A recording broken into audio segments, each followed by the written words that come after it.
Au nom du Père et du Fils et du Saint-Esprit. Amen. La paix de Jésus soit dans votre maison, sa paix et sa joie. Merci Jésus d'être le roi de gloire, le Dieu de nos vies. Maranatha. Maranatha, pour ceux qui ne savent pas ce que ça veut dire viens Seigneur Jésus, viens.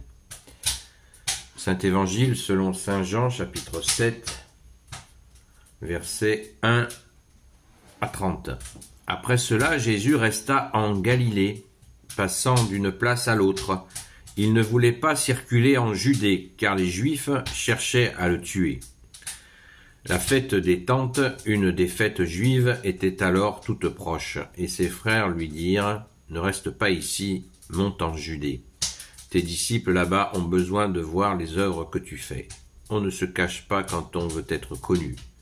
Avec tout ce que tu fais, tu dois montrer au monde, tu dois te montrer au monde. » En réalité, ses frères non plus ne croyaient pas en lui.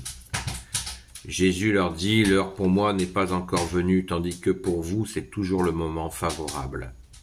Le monde ne peut pas vous détester, alors que moi, il me déteste parce que je montre que ses œuvres sont mauvaises. Vous pouvez monter pour cette fête. Moi, je ne monte pas pour cette fête parce que mon heure n'est pas encore venue. » Telle fut la réponse de Jésus, et il resta en Galilée. Mais quand ses frères étaient déjà montés pour la fête, Jésus aussi monta sans le dire.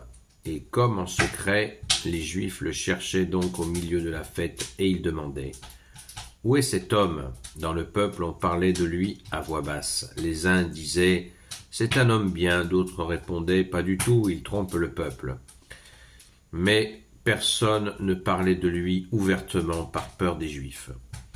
La fête était déjà à moitié passée quand Jésus monta au temple et commença à enseigner. Les Juifs en étaient tout étonnés, ils disaient « Cet homme connaît donc les Écritures sans avoir eu de maître. » Alors vint la réponse de Jésus. « Ma doctrine ne vient pas de moi, mais de celui qui m'a envoyé. Si quelqu'un veut faire ce que lui il veut, il saura bien si ma doctrine vient de Dieu ou si je parle pour mon compte. Celui qui parle pour son propre compte cherche sa propre gloire. Mais si quelqu'un cherche la gloire de celui qui l'a envoyé, c'est un homme sans malice et qui dit la vérité. C'est bien Moïse qui vous a donné la loi, pourtant aucun de vous n'observe la loi. Alors pourquoi voulez-vous me tuer ?» Les Juifs lui répondent « Tu as un démon. Qui est-ce qui cherche à te tuer ?» Jésus leur dit « J'en suis à ma première intervention et déjà vous êtes scandalisés. Voyez comment Moïse vous a ordonné la circoncision. En réalité, elle ne vient pas de Moïse, mais des ancêtres. Et vous faites la circoncision même le jour du Shabbat, pour ne pas désobéir à la loi de Moïse. On donne à quelqu'un la circoncision le jour du sabbat, alors pourquoi me faites-vous des reproches quand je donne à quelqu'un la pleine santé le jour du sabbat? Ne jugez pas selon les apparences, jugez selon la justice. » Des gens de Jérusalem disaient « C'est donc lui, l'homme qu'on voudrait tuer. Et maintenant il parle ouvertement, et on ne lui dit rien. Nos chefs auraient-ils vraiment reconnu qu'il est le Messie? Pourtant nous savons bien d'où il est, alors que pour le Messie, personne ne sait d'où il sortira. C'est pourquoi Jésus, qui enseignait dans le temple, éleva la voix et déclara « Vraiment, vous me connaissez et vous savez d'où je suis. Je ne viens pas de moi-même, j'ai été envoyé par celui qui est vrai, par celui que vous ne connaissez pas. C'est lui qui m'a envoyé, et moi je le connais parce que je viens d'auprès de lui. On aurait voulu l'arrêter, mais personne ne mit la main sur lui, parce que son heure n'était pas encore venue. Dans la foule, beaucoup crurent en lui, car il disait « Quand le Christ viendra, fera-t-il davantage de miracles que cet homme ?» Les pharisiens étaient au courant de tout ce qu'on disait dans le peuple à propos de Jésus. En accord avec les pharisiens, les grands prêtres envoyèrent la police du temple pour l'arrêter. Jésus dit alors « Je suis avec vous pour très peu de temps encore. Ensuite, j'irai vers celui qui m'a envoyé. Vous me chercherez, mais vous ne me trouverez pas, car vous ne pouvez pas venir où je suis. » Aussitôt les Juifs se demandèrent « Où veut-il aller ? Que nous puissions pas le trouver. » Pensait-il visiter ceux qui ont émigré vers le monde grec et prêcher également aux Grecs. Qu'est-ce qu'il a dit là ? Vous me chercherez et vous ne me trouverez pas. Vous ne pouvez pas venir où je suis. Merci Jésus pour ta parole.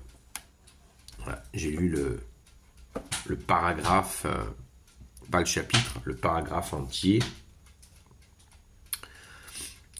La lecture proposée aujourd'hui est plus courte, mais il est tellement important d'entendre le paragraphe entier, d'autant plus que nous avons une révélation absolument magnifique que je vous invite à méditer, puisque Jésus nous révèle que la circoncision ne vient pas de Dieu. Verset 22. Vous voyez comment Moïse vous a ordonné la circoncision. En réalité, elle ne vient pas de Moïse, mais des ancêtres. Et vous faites la circoncision, même le jour du sabbat. Donc, Jésus a bien dit que la circoncision n'est pas une demande de Dieu le Père. Voilà. C'est clair, c'est net, c'est précis. Vous le savez maintenant. Vous ne pouvez pas dire que vous ne le savez pas.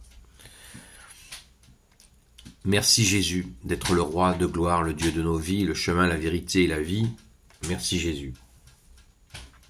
On voit cette chasse à l'homme qui fait mal au cœur. Quand on aime Jésus, on a mal au cœur de cette chasse à l'homme absolument effroyable, cette haine envers lui, innocent, parfait. L'innocent parfait qui est chassé par des gens qui se sont habillés du religieux et qui sont, vous voyez l'expression qu'ils utilisent. Tu as un démon, tu as un démon. Il dit la vérité, alors tu as un démon.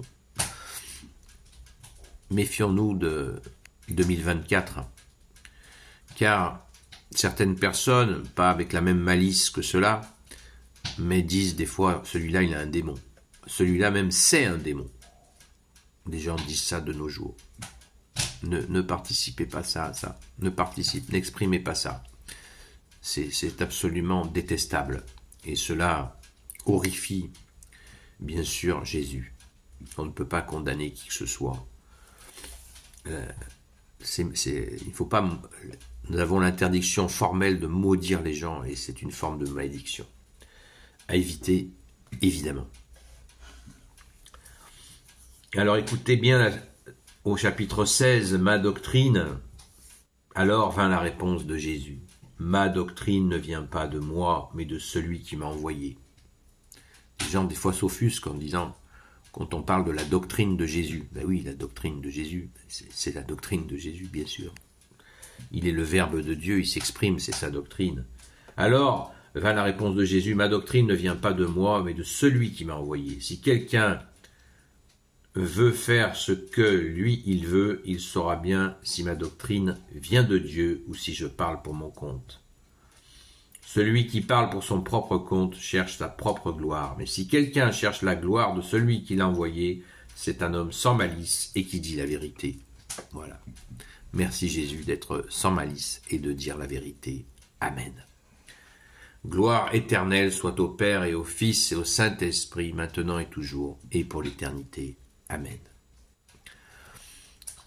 Ô Jésus, toi qui peux tout et qui portes tout, toi le Sauveur, toi l'Emmanuel, je te confie toutes celles et ceux qui regarderont cette vidéo, ainsi que leurs proches, selon ta seule volonté, ô Jésus. Sainte Marie, Reine des cieux, toi l'Immaculée Conception, toi qui écrases le serpent, toi qui es la lune sous tes pas, toi notre Mère, Notre-Dame, Grand Saint Joseph, toi le juste et le saint, toi le sage, toi la terreur des démons, toi le saint gardien de la Sainte Église catholique, apostolique, Sainte Marie-Madeleine, notre chère Sainte Patronne, et vous tous les saints et saintes, amis de toi, Jésus, Saint Michel Archange, qui est comme Dieu, Saint Gabriel Archange, Saint Raphaël Archange, et vous tous les anges qui servez Jésus, je vous confie, toutes celles et ceux qui regarderont cette vidéo, ainsi que leurs proches, selon ta seule volonté, ô Jésus. La paix de Jésus soit dans votre maison. À très vite.